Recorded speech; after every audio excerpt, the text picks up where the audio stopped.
Without this power within you, you will not break through dimensions of life. The energy that you have slowly transforms itself into potential power. It doesn't matter financially where you are, materially where you are, you walk like a king.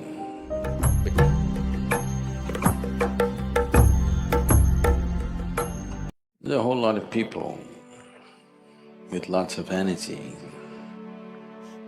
but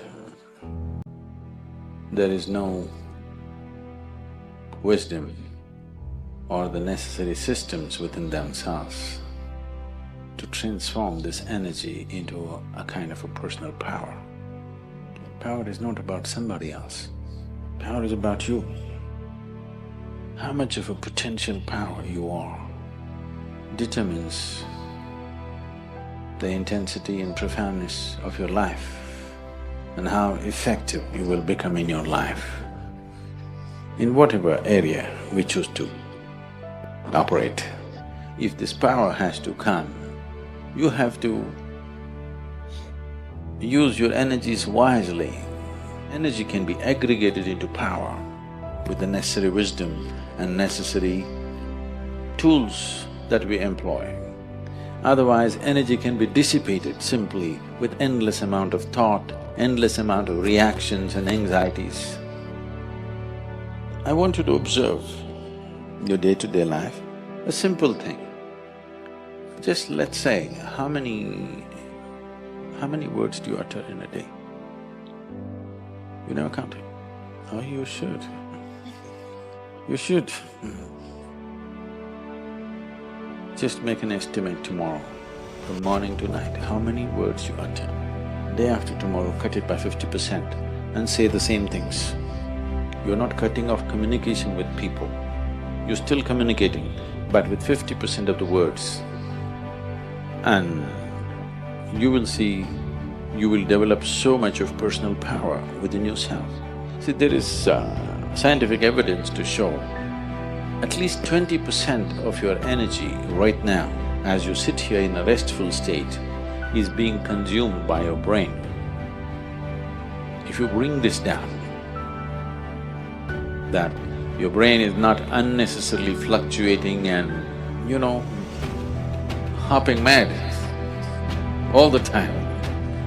If it learns to be still and do only what's needed, an enormous sense of personal power will develop. You can't do this with your mind right now. If you try to stop it, it'll hop even more crazy. At least do it with your body. Your words and your physical movements, reduce it by 50%. With your body and your utterances, if you do this, slowly it will also start manifesting in your mind. It will not do unnecessary things. When you don't know unnecessary things,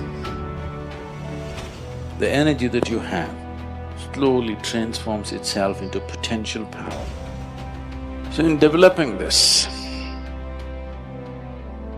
the asanas that you practice, the Surya Namaskar that you do, or whatever other kriyas and other things that you do, is essentially to develop this power. This should not be dissipated in unnecessary action. Right now you cannot curtail the number of thoughts you're having in your mind. That also can be, if you just bring in a reverberation within you, a simple mantra. If this is going away crazy, simply chant for some time, create a certain reverberation. You will see it will generate enormous amount of personal power. Without this power within you, you will not break through dimensions of life. Life, right now, for most people,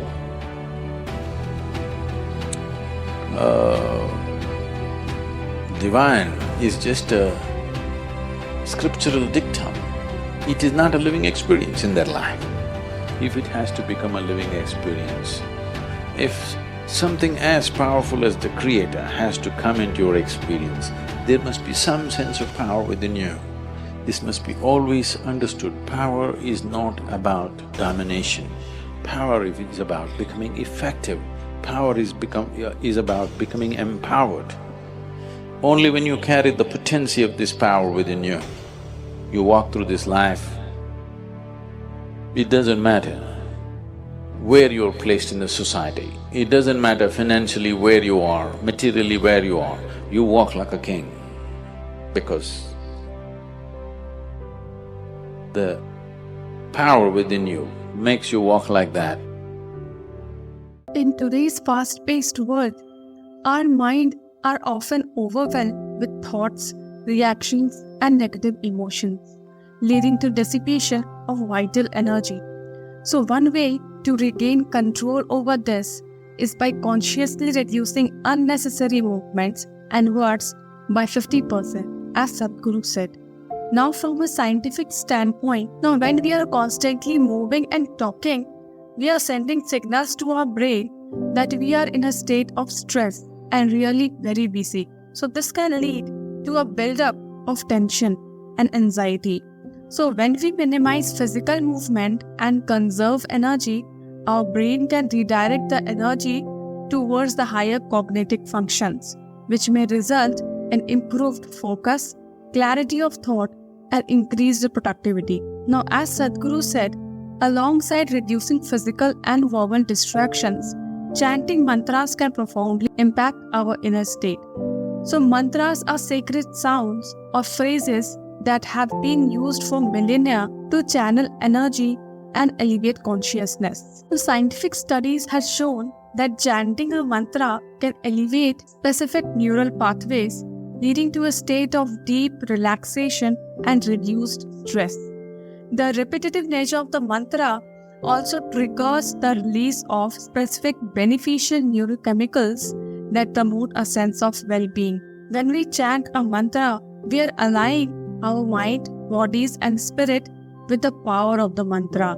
This can also help us to experience a sense of peace, tranquility, and well-being. Now, the wisdom of ancient scriptures also provide us profound insights into the significance of reducing unnecessary activities and chanting mantras. For instance, according to Bhagavad Gita, chapter 6, verse 19, when meditation is mastered, the mind is unwavering like the flame of a lamp in a windless place. Similarly, Patanjali Yoga Sutra number 1.2 says yoga is stilling of the fluctuations of mind.